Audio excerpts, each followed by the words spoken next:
સેવા કરતી સમય તો ઠાકોરજીમાં આનંદ કરીએ, ઠાકોરની સન્મુખ બિરાજતા હોય એટલે સેવાનો આનંદ લઈએ, પણ જ્યારે ઠાકોરજીને પોઢાવી દઈએ અને અનવસર સમય હોય ત્યારે હૃદયમાં વિપ્રયોગની ભાવના કરીએ. કારણ કે સંયોગ અને વિપ્રયોગ આ બંને પક્ષે પ્રભુ બિરાજમાન હૃદયમાં થાય છે. અને એટલા માટે સેવા કરતી સમયે એટલે જ કહેવાય ને કે સેવા જ્યારે કરતા હોય ને ત્યારે બે પ્રકારના પાઠ આપણે ઠાકોરજી આગળ નથી બોલતા. એક જેમાં વિપ્રયોગનું વર્ણન હોય, વિયોગનું વર્ણન હોય, અને બીજું જેમાં ઉપદેશ હોય. એ પાઠ ઠાકોરજી આગળ નથી કરતા. જેમાં ગુણગાન હોય, સ્તુતિ હોય, લીલાનું વર્ણન હોય, એવા પાઠ કીર્તન આદિ પ્રભુ સન્મુખ થાય છે. અને એટલા માટે અમુક જે ઉપદેશાત્મક પાઠ છે, ચિંતા કાપી ન કાર્યા, ઠાકોરજી કે મને તો નથી થતી પણ તુંય ન કરીશ મારી આગળ, આ ઉપદેશ છે. અને ઉપદેશ ઠાકોરજીને સંભળાવવાના ન હોય, પ્રભુ આગળ તો ગુણગાન કરવાના. અને એટલા માટે આ બે પ્રકારના પાઠ ઠાકોરજીની સન્મુખ આપણે નથી કરતા. તો સેવામાં સંયોગનો આનંદ લઈએ, પણ જ્યારે અનવસર થઈ જાય ત્યારે હૃદયમાં વિપ્રયોગ કરવો. જેમ ગોપીજનો કરતા. ઠાકોરજી જ્યારે પધારે વનમાં અને અહીંયા બધે જ ગોપીઓ ભેગી થાય ગોકુલમાં, ગૃહે ગૃહે ગોપવધૂ કદંબા સર્વે મિલિત્વા સમવાપ્ય યોગમ પુણ્યાનિ નામાનિ પઠન્તિ નિત્યમ ગોવિંદ दामोदर माधवेति। ठाकुर जी जब वन में पधार जाते हैं तब गोपियां इकट्ठी होती हैं गोकुल में, भेगी थाय. ઠાકોરજી દૂરદર્શન અને દૂર શ્રવણ બે શક્તિ આપીને જાય અને વનમાં પ્રભુ જે જે લીલા કરતા હોય એનું અવગાહન ગોપીઓ ભેગી મળીને કરે. જેને વેણુ ગીત, યુગલ ગીત આદિ આપણે કહીએ છીએ કે પ્રભુ જ્યારે વનમાં પધારે ત્યારે ગોપીઓ અહીંયા ભેગી મળીને વેણુ ગીત અને યુગલ ગીત ગાય છે. વનમાં પ્રભુ જે જે લીલા કરે છે એનું સ્મરણ કરે છે ગોપીજનો. એમ વૈષ્ણવે પણ સેવામાં હોઈએ ત્યાં સુધી તો આનંદ કરીએ. ઘણી વાર એમ થાય કે બસ મંદિર બંધ તો વૈષ્ણવતા બંધ, મંદિર ખુલ્લું હોય ત્યાં સુધી વૈષ્ણવ ના. મહાપ્રભુ હરિરાયજી આજ્ઞા કરે છે, વૈષ્ણવની સેવા કેવલ પ્રભુની સન્મુખ જ નથી થતી, પણ અનવસરમાં વિપ્રયોગ રૂપે થાય છે. કે બપોરના સમયે બેઠા બેઠા મનમાં ચિંતન થાય કે હમણાં ઠાકોરજી શું કરતા હશે વૃંદાવનમાં, કઈ રીતે ગાયો ચરાવતા હશે, કેવા મનોરથો ગોપીજનો કરતા હશે, એવી લીલાનું ચિંતન કરવું જોઈએ. એમ હરિરાયજી આજ્ઞા કરે. એટલે કે કહેવાનો અર્થ વૈષ્ણવનું મન ઠાકોરજી વગરનું ન રાખવું. કારણ કે જે સમયે તમે ભગવાનને ભૂલો છો એ સમયે કલયુગનો મનમાં પ્રવેશ થઈ જાય છે. અંધારું શું છે? પ્રકાશનો અભાવ જ અંધકાર છે. અંધકાર કોઈ વસ્તુ નથી. જ્યાં પ્રકાશ નથી અંધકાર છે. એમ જ જ્યાં કૃષ્ણનો અભાવ એ જ કલયુગ છે. જ્યાં ભગવાન નથી ત્યાં કલયુગનો પ્રવેશ થઈ જાય છે. અને એટલા માટે ભગવાન વગરનું ચિત્ત રાખશો તો ગમે તેવા દુર્વિચારો મનમાં પ્રવેશ કરી જશે. અને જ્યારે એ પ્રવેશ કરશે તો જીવનમાં બહિર્મુખતા આવશે. એટલે અનવસર સમયે પણ વૈષ્ણવે પ્રભુની લીલાઓનું ચિંતન કરવું, વિરહ કરવું. અને મૂર્તૌ ભગવતો દૃષ્ટિ ભાવ્યા તત્તસ્ય દર્શનમ. અને મારા ઘરે જે ઠાકોરજી બિરાજે છે એ સાક્ષાત શ્રી કૃષ્ણ છે એવું ભાવ રાખી અને ઠાકોરજીની સેવામાં બેસો. જ્યારે પણ ભગવત સેવામાં જાઓ, પુષ્ટિ માર્ગમાં તો એ પણ વિનંતીની ના પાડી છે કે પ્રભુ દર્શન ક્યારે આપશો? તો ઠાકોરજી એમ કે જો આપી રહ્યો છે એ કોણ છે? તમે ઠાકોરજીની આગળ બેસીને એમ કહો કે દર્શન આપજો, એનો અર્થ એ થયો કે તમે એમ માનો છો કે આ ઠાકોરજી નથી, ક્યાંક આકાશમાંથી આવીને દર્શન આપવાનું છે. હવે જેની સેવા કરો છો એમાં જ તમને અવિશ્વાસ થશે તો એ સેવા ફલિત કેમ થશે? હરિરાયજી આજ્ઞા કરે છે કે એમને પ્રગટ જાણીને સેવા કરે. આ બધું બી એટલે જ થાય કે મિશ્રી ધરું, દૂધગર ધરું, અંચકડી ધરું. આપણે પ્રગટ નથી જાણતા એટલે આ બધા ઓપ્શન ગોતીએ છીએ. જે દિવસે પ્રગટતાનો ભાવ આવશે ને કે આ સાક્ષાત પ્રભુ મારા ઘરે બિરાજે છે. સેવા કરનારે આ ત્રણ બાબત હંમેશા યાદ રાખે. પહેલું, મારા ઘરે બિરાજતા સાક્ષાત ઠાકોરજી છે. કોઈ આકાશમાંથી આવીને કૃપા નથી કરવાનું. મારા પર કૃપા કરશે તો મારા લાલન મારા પર કૃપા કરશે. ક્યારે પણ અપ્રગટતાનો ભાવ આપણા ઠાકોરજીમાં ન લાવવો, આ સેવામાં દોષ છે, આ સેવાનો અપરાધ છે. તમે એને પ્રગટ ન જાણો એ જ સૌથી મોટો અજ્ઞાન છે. પુષ્ટિ માર્ગમાં સૌથી મોટું જ્ઞાન એ છે પ્રગટતાનો ભાવ. આ સાક્ષાત પ્રભુ છે. ફલ ફલિત હોય ફલરૂપ જાણે, એને ફલરૂપ જાણશો તે ફલિત થશે. એટલે સૌથી પહેલી શરત સેવામાં જવાની કે પ્રગટ પ્રભુ છે, પ્રગટતાનો ભાવ. આપણે ત્યાં એવું વાર્તા પ્રસંગ 252 આવે છે કે બે પતિ પત્ની હતા. પતિને ઠાકોરજીમાં બહુ ભાવ અને પત્નીને માતાજીમાં બહુ આસક્તિ. બંને પોતાની સેવા કરે અને પતિ રોજ એક ગુલાબનું ફૂલ લઈને આપે અને પત્નીને કે ઠાકોરજીને ધરજે. હવે પત્નીને ભાવ માતાજીમાં, એટલે ઠાકોરજીને ધરે તો ખરું ગુલાબ, પણ બે રૂના પૂંગળા બનાવી ઠાકોરજીની નાકમાં નાખી દે કે ક્યાંક બધી સુગંધ ન લઈ જાય, નહીં તો પછી માતાજી નહીં સ્વીકાર કરે. આમ કરીને રોજ આવું કરે. એકવાર એને પતિએ જોયું કે આવું કેમ કરે છે, હું ઠાકોરજી માટે લાવું છું અને તું આવા રૂના પૂંગળા ઠાકોરની નાકમાં કેમ નાખે છે? તારે ધરવું હોય તો પછી ધરજે, પહેલા ઠાકોરજીને ધર. પણ ત્યાં વાર્તા પ્રકાશમાં એવું આવ્યું તોય એ ઠાકોરજી એ પત્ની ઉપર રાજી થયા. કેમ? કારણ કે પત્નીએ પ્રગટ જાણ્યા કે આ ઠાકોરજી સુગંધ લે છે, એવો પ્રગટતાનો ભાવ એની અંદર હતો. તોય પ્રભુ પ્રસન્ન થયા. આપણે બધું જ કરીએ છીએ પણ આપણને ભરોસો ખરો કે મેં ભોગ ધર્યું એ ઠાકોરજી આરોગે છે, હું જે સેવા કરું છું એ ઠાકોરજી સ્વીકારે છે, એવો દ્રઢ ભરોસો ખરો? નહીં તો ઘણા ગણેશજી જયારે દૂધ પીતા હતા તો ઠાકોરજી ઉપર પણ પ્રયોગ કર્યા હતા. મેં એમને એ જ કીધું કે આજ સુધીની તમારી સેવા નકામી ગઈ, કારણ કે દૂધ પીવડાવી તમે ચેક કર્યું કે પીએ છે કે નહીં, એનો અર્થ એ થયો કે આજ સુધી તમે જે દૂધ ધર્યું તમને ભરોસો જ નતો કે ઠાકોરજી આરોગ્ય હતા. નહીં તો આવો પ્રયોગ ઠાકોરજી સાથે તમે ન કરે. આપણા ભક્તિને કારણે જ કેવલ પ્રભુ નથી આરોગતા, પણ ધરતી સમયે જયારે મહાપ્રભુજીની કાની આપીએ છે ને એનાથી બંધાઈને પ્રભુને આરોગવું જ પડે છે. શ્રી વલ્લભની કાની થકી ઠાકોરજી સેવા સ્વીકાર કરે છે. અને એટલા માટે સૌથી પહેલી શરત સેવામાં મારા ઠાકોરજી સાક્ષાત નંદનંદન છે. હંમેશા આ જાગૃતિ સાથે સેવામાં જજો, પછી મન ક્યાંય નહીં ભટકે. પ્રગટ નથી જાણતા એટલે મન જાય છે બહાર, અને સાક્ષાત જાણશો તો મન ક્યાંય નહીં જાય. બીજી વાત સેવામાં, મારા ઠાકોરજી અતિશય કોમલ છે, તત્સુખનો ભાવ સેવાનો.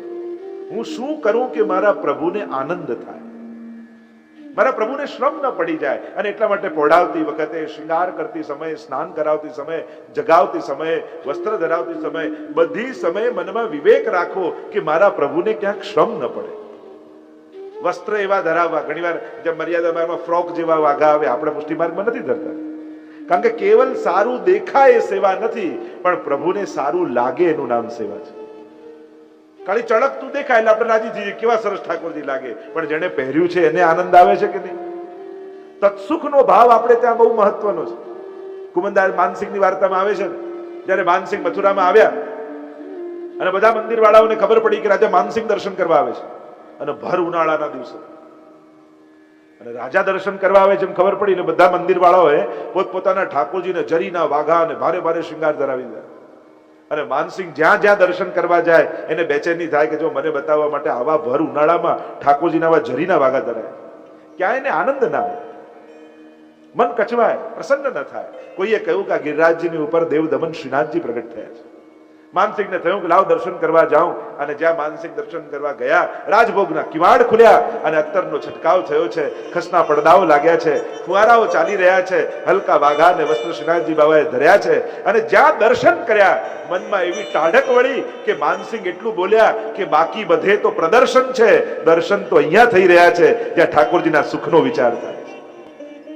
જ્યાં ભગવત સુખનો વિચાર છે એનું નામ સેવા છે. એટલે સેવામાં આ પહેલો વિવેક કે આ ધરાવવાથી મારા ઠાકોરજીને પ્રસન્નતા થશે, મને સારું લાગશે, મારી આંખોને સારું લાગશે, એ બધું જ ગૌણ.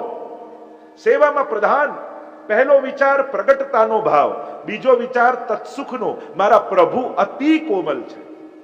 અને એટલા માટે શૃંગાર પણ એવા ધરાવવા, પોઢાઓ ત્યારે ધ્યાન રાખવું, જગાવો ત્યારે ધ્યાન રાખવું, સ્નાન કરાવો ત્યારે પણ.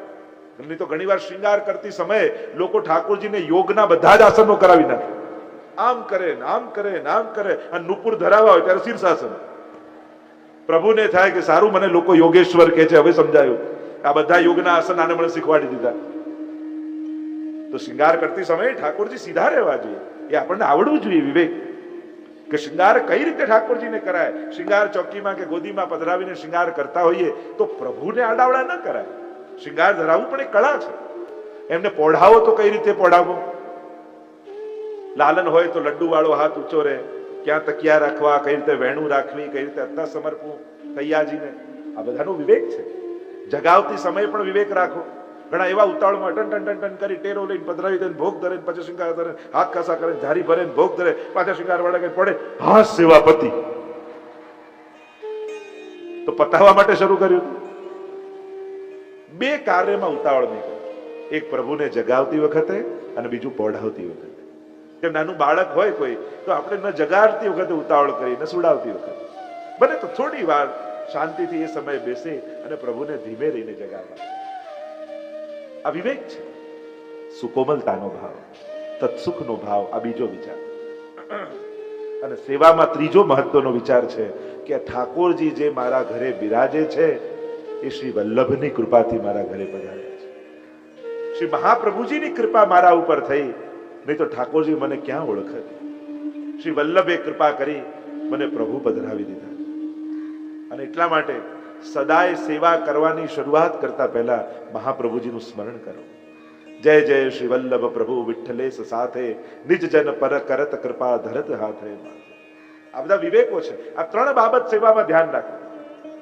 હરિરાયજી આજ્ઞા કરે છે, મૂર્તૌ ભગવતો દષ્ટિ ભાવ્યા તતસ્ય દર્શન. આ સ્વરૂપ સાક્ષાત પ્રભુ છે એવો ભાવ રાખીને સેવા કરશો ને તો સાક્ષાત ઠાકોરજી તમારી સેવા સ્વીકારશે.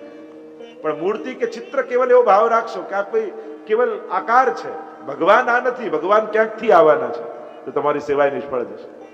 અને એટલા માટે પ્રગટતાનો ભાવ રાખીને સેવા કરવી એમ આજ્ઞા કરતા આગળ 9મા અને 10મા શ્લોકમાં શ્રી હરિરાય મહાપ્રભુજી સમજાવે છે કે પ્રભુ સેવા તો સ્વીકાર કરે, પણ સેવા ક્યારે ફલિત થાય? જ્યારે ઠાકોરજી આપણા હૃદયમાં બિરાજે. તો પ્રભુ કયા ભક્તના હૃદયમાં આવીને બિરાજે છે એને સમજાવતા 9મા અને 10મા શ્લોકમાં હરિરાયજી આજ્ઞા કરે, જે હૃદય અશુદ્ધ છે, વિષયોથી બળી રહ્યું છે, જે મહાપ્રભુજી 16 ગ્રંથમાં આજ્ઞા કરી કે વિષયાક્રાંત દેહા નામ નાવેશ સર્વથા હરે. જેમ બળતા ઘરમાં કોઈ રહી ન શકે એમ જેનું હૃદય વિષયોથી બળતું હોય એમાં ઠાકોરજી પણ રહી શકતા નથી. અને એટલા માટે અશુદ્ધ હૃદયમાં પ્રભુ બિરાજતા નથી. અને પ્રભુને તમારા હૃદયમાં પધરાવવું છે તો એ સૌથી પહેલા તમારા હૃદયને શુદ્ધ કરે છે. કારણ કે વિશુદ્ધ સામગ્રી ને સાધન જ ઠાકોરજી અંગીકાર કરે છે. અને અશુદ્ધતા શું છે? લૌકિકતા છે, એ જ અશુદ્ધિ છે. અલૌકિક માર્ગમાં જ્યાં લૌકિકતા છે એ અશુદ્ધિ છે. અને એટલા માટે મહાપ્રભુજીએ સમજાવ્યું, મનુ તે નૈવ લૌકિકમ. અમારા ઠાકોરજી લૌકિક નથી, લૌકિક જાણતા નથી, લૌકિક સમજતા નથી, લૌકિક સાંભળતા નથી, પરમ અલૌકિક છે ઠાકોરજી. અને એટલા માટે ક્યારે પણ ભગવાન માટે કોઈ પણ વસ્તુ, વ્યવહાર કે કોઈ પણ પદાર્થમાં લૌકિક ભાવ ક્યારે નહીં કરવો. સીધી સાદી ભાષામાં સમજાવું ને તો મંદિરમાં જે બુહારીથી, જે સાવરણીથી સફાઈ કરતા હો એને પણ પગ નહીં લગાડો. કારણ કે ભગવત સંબંધી કોઈ પણ વસ્તુ લૌકિક નથી. જેનો એકવાર ભગવત સંબંધ થયો એ વસ્તુ પરમ અલૌકિક હોય છે. અને એટલા માટે અશુદ્ધિ શું છે? શું એમાં કચરો જામી ગયો એ અશુદ્ધિ? એને ધોઈને ધરીએ તો ઠાકોરજી અંગીકાર કરી લે? ના. જ્યારે પ્રત્યેક પદાર્થ અને વ્યક્તિ વસ્તુમાં તમારો અલૌકિક ભાવ આવે ત્યારે પ્રભુ એ તમારા દ્વારા અંગીકાર કરે છે. આ પ્રભુનું છે, પ્રભુ માટે પ્રભુએ મને આપ્યું છે. આવો ભાવ જ્યારે વસ્તુ વ્યક્તિમાં આવે ત્યારે તમારા થકી એ વસ્તુ વ્યક્તિનો પ્રભુ સ્વીકાર કરે છે. આપણે બ્રહ્મ સંબંધ લઈએ છીએ અને સર્વનું સમર્પણ કરીએ છીએ. અને સમર્પણ કરી એ વસ્તુનો ભગવત સંબંધ સંપાદિત કરીએ છીએ. અને એકવાર જેનો ભગવત સંબંધ સંપાદિત થઈ જાય પછી એ વસ્તુ લૌકિક રહેતી નથી. તમે જારીથી બજારમાં ખરીદવા જાઓ, સોનીને ત્યાં ઘસીને જુઓ, ઝોંકીને જુઓ, ભાવતાલ કરો, બધુંય કરો, પણ ઘરે લાવો અને નેવરો લપેટીને જારી ભરી ઠાકોરજી આગળ મૂકો, પછી અમનાજીનો ભાવ તમને થઈ જાય, ચલો જારીજી પધરાવો, જારીજી અહીંયા બિરાજમાન કરો, પછી જારીજી જારીજી કરો તમે. કારણ કે એનો ભગવત સંબંધ થયો પછી એમાં યમુનાજી વિરાજમાન થઈ ગયો. તમે એ જ ફૂલ તોડીને ભાવતાલ કરીને બજારમાંથી લાવ્યા, પણ એકવાર માળા બનાવી ઠાકોરજીને ધરી પછી કહો માલાજી પધરાવો, આંખે લગાડો, નાસિકાથી સુગંધ એની લો. માલાજીનો ભાવ આ વ્રજભક્તોનું સ્વરૂપ છે. એટલે કે ભગવત સંબંધી દરેક વસ્તુઓ પરમ અલૌકિક છે, એમાં ક્યારેય પણ લૌકિક ભાવ નહીં રાખો. ઠાકોરજી સંબંધી જે પણ વસ્તુ હોય, એમના ખીલોના હોય, એમની પીછવાઈ હોય, એમનો કંઠપાટ હોય, એમની જારી બંટા, જે કાંઈ પણ ભગવત સંબંધી વસ્તુ છે, મહાપ્રભુજી અને હરિરાયજી આજ્ઞા કરે છે કે આ બધું પરમ અલૌકિક છે. તો ભગવાન જ્યારે તમારા હૃદયમાં પ્રવેશે છે ત્યારે સૌથી પહેલા તમારા હૃદયમાંથી લૌકિક આવેશ લઈ લે છે. કારણ કે જ્યાં સુધી લૌકિક આવેશ હૃદયમાં છે ત્યાં સુધી ભગવાન પ્રવેશી શકતા નથી. એટલે સૌથી પહેલા હૃદયને શુદ્ધ કરે, અને હૃદયને શુદ્ધ કરવા માટે, અંતઃકરણને પવિત્ર કરવા માટે ભગવાન તમારી લૌકિકતાને હરી લે છે. વસ્તુઓ ત્યાં ને ત્યાં જ રહે, સંસાર ત્યાં ને ત્યાં જ રહે, પણ તમારા વિચારો બદલાવા લાગે.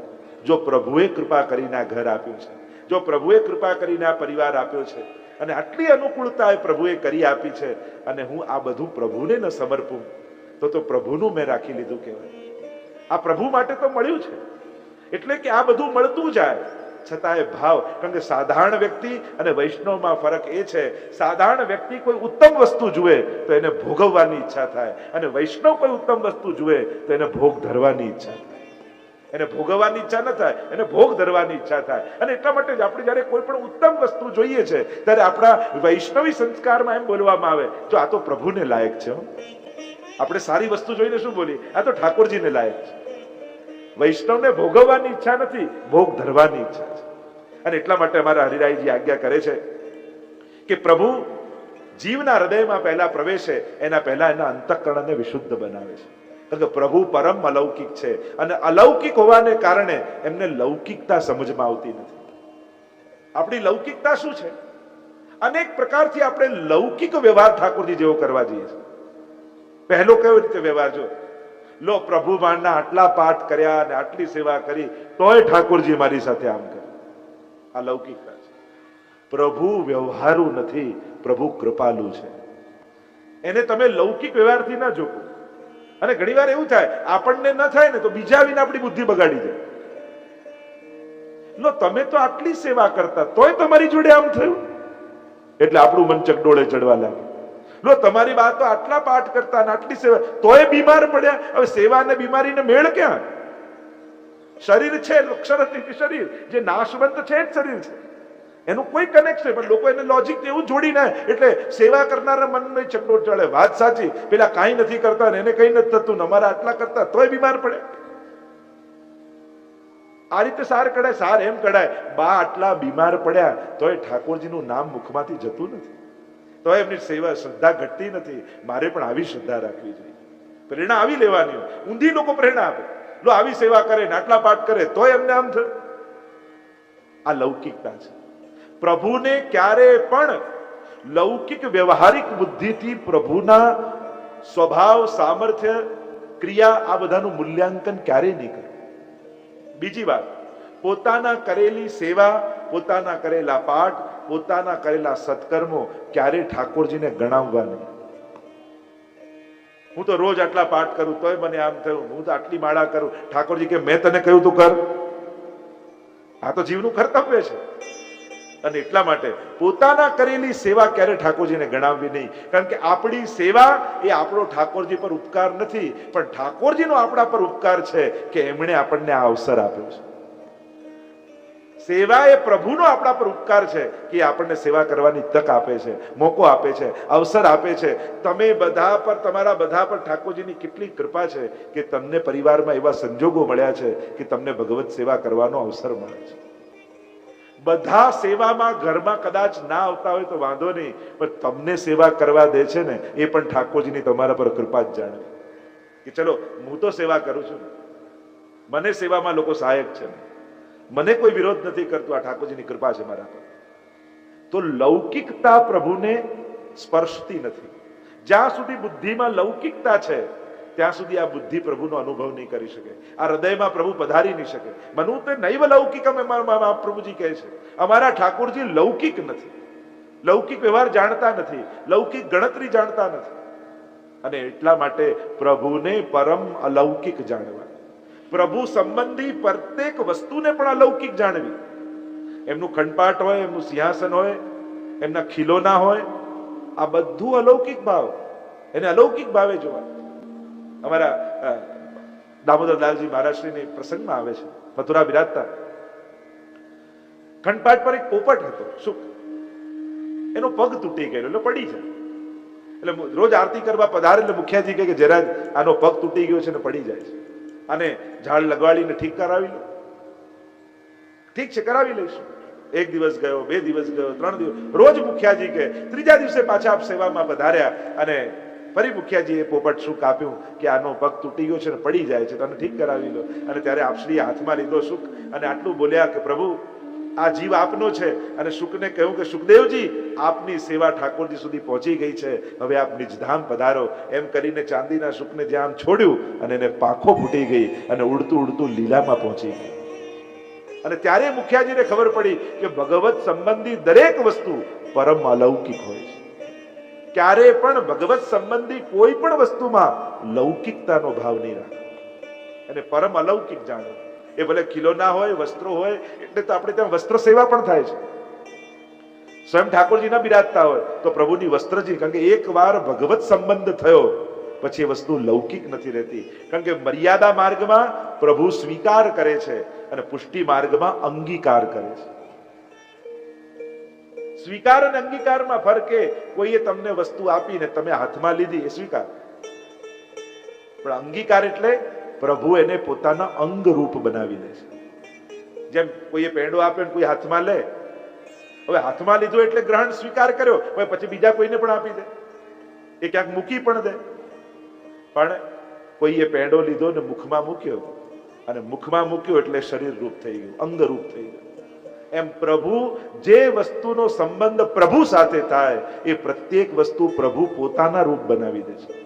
અને એટલા માટે પ્રભુના માલાજી હોય, વસ્ત્ર હોય, શિંગાર હોય, પાદુકાજી હોય, અનેક પ્રકારથી એકવાર ભગવત સંબંધ થયો એટલે ભગવદ રૂપ થઈ જાય છે. એને કહેવાય અંગીકાર. અને એટલા માટે ધરેલા વસ્ત્રો પણ ભગવદ રૂપ છે, ઠાકોરજી રૂપ છે. અને એટલે જ પુષ્ટિ માર્ગમાં વસ્ત્રજની પણ સેવા થાય છે, કે ઠાકોરજી રૂપ થઈ ગયા. એમ હરિરાયજી સમજાવે છે કે જે પણ યાવત સાધન સંપત્તિ કાર્યત ખિલા નિજાન, આખું જે પણ સાધન સંપત્તિ આદિ કાંઈ પણ છે એ બધું જ પ્રભુ પહેલા શુદ્ધ સ્વરૂપનો ભક્તોને અનુભવ કરાવે છે, ભક્તના હૃદયને શુદ્ધ કરે છે, અને પછી પ્રભુ એમાં પ્રવેશ કરે છે. અને એટલા માટે જેમ ગોપીજનોને પણ રાસમાં મદ આવ્યો, જો આજે તો શરદની પૂર્ણિમા છે, રાસ પંચાધ્યાયની કથા આપણે જાણીએ છીએ. ગોપીજનોના મનમાં જ્યારે મદ આવ્યો, તાસામ તત સૌભગમદમ વિક્ષમાનંચ કેશવ પ્રશમાય પ્રસાદાય તત્રૈવાંતરધીયત. અને જ્યાં મદ જોયો તો પ્રભુ અંતર ધ્યાન થઈ ગયા. અને અંતર ધ્યાન એટલા માટે થયા કે ગોપીઓના અંતઃકરણને વિશુદ્ધ કરવું છે, એ વિપ્રયોગનો અનુભવ કરાવવો છે. અને ગોપીઓ ચારે બાજુ શોધે છે. જ્યારે મનમાંથી એ મદ ગયો, દીનતા પ્રગટી, વિશુદ્ધ હૃદય થયું. ઇતિ ગોપ્ય પ્રગાયંત્ય પરલપંતશ્ચ ચિત્રધા રુદુઃ સુસ્વરમ રાજન કૃષ્ણ દર્શન લાલસા. અને કૃષ્ણ દર્શન લાલસા પ્રગટી, અંતઃકરણ પવિત્ર થયું, અને એ સમયે ઠાકોરજી પ્રગટ થઈ ગયા. અને આમ ભક્તનું હૃદય વિશુદ્ધ કરી અને પરમાત્મા હૃદયમાં પ્રવેશે છે. અને એટલા માટે ઘણીવાર ભક્તિમાં આવતા પ્રતિબંધો તમને ખૂબ ભાવ થાય પણ અનુકૂળતા ન આવે, અને એમ કરીને હૃદયમાં તાપ પ્રગટ થાય, ત્યારે માનવું કે અત્યારે ઠાકોરજી મારું હૃદય વિશુદ્ધ બનાવી રહ્યા છે. ત્યારે પ્રભુની અકૃપા નહીં જાણવી, એને પણ ઠાકોરજીની કૃપા જાણવી કે પ્રભુ પ્રતિબંધ આપી અને મારા અંતઃકરણને વિશુદ્ધ કરે છે. એમ આજ્ઞા કરતા શ્રી હરિરાય મહાપ્રભુજી 11મા શ્લોકમાં સમજાવે છે કે ઠાકોરજી હૃદયમાં તો પધારે, પણ આ દેહ તો લૌકિક છે. પછી લૌકિક દેહથી અલૌકિક એવા પ્રભુની સેવા કઈ રીતે થઈ શકે? તો એને સમજાવતા શ્રી હરિરાયજી આજ્ઞા કરે. શ્રી હરિરાયજી આજ્ઞા કરે, દત્વા દૈન્યેન સંતુષ્ટો નિત્યમ દેહમ અલૌકિકમ. જ્યારે ભક્તની અંદર દીનતા પ્રગટ થાય, દીનતા એ સર્વોપરી ફલ છે. દીનતાથી પ્રભુ રાજી થાય છે, પણ પ્રભુ રાજી થાય ને ત્યારે દીનતા આવે છે. દીનતા પણ આપણે ત્યાં આચાર્યોએ 3 પ્રકારની બતાવી છે: આધિ ભૌતિક દીનતા, આધ્યાત્મિક દીનતા અને આધિ દૈવિક દીનતા. સૌથી પહેલા જીવને પોતાના દોષોનું ભાન થાય એટલે આદિ ભૌતિક દીનતા પ્રગटे કે छिन छिन में अपराध परत है या जितनी रवि छाया की कनिका इतने दोष हमारे। अनेक प्रकार दोषोનું ભાન થાય અને જે દીનતા પ્રગટે એ ભૌતિક દીનતા છે। દોષોનું ભાન થયું, પ્રભુનું સ્મરણ કરતા કરતા અંતઃકરણ પવિત્ર થયું અને અંતઃકરણ પવિત્ર થયું અને જે દીનતા પ્રગટ થઈ એ આધ્યાત્મિક દીનતા છે। વિશુદ્ધ હૃદયથી જે પ્રગટી એ આધ્યાત્મિક દીનતા। અને ત્રીજું, જ્યારે અંતઃકરણ વિશુદ્ધ થયું, સ્વરૂપ જ્ઞાન થયું અને સ્વરૂપ જ્ઞાન થયું તો ભગવદ વિરહ પ્રગટ થયો કે અનંત જન્મોનો અંતરાય થઈ ગયો છે, હવે પ્રભુ ક્યારે મને પ્રાપ્ત થશે।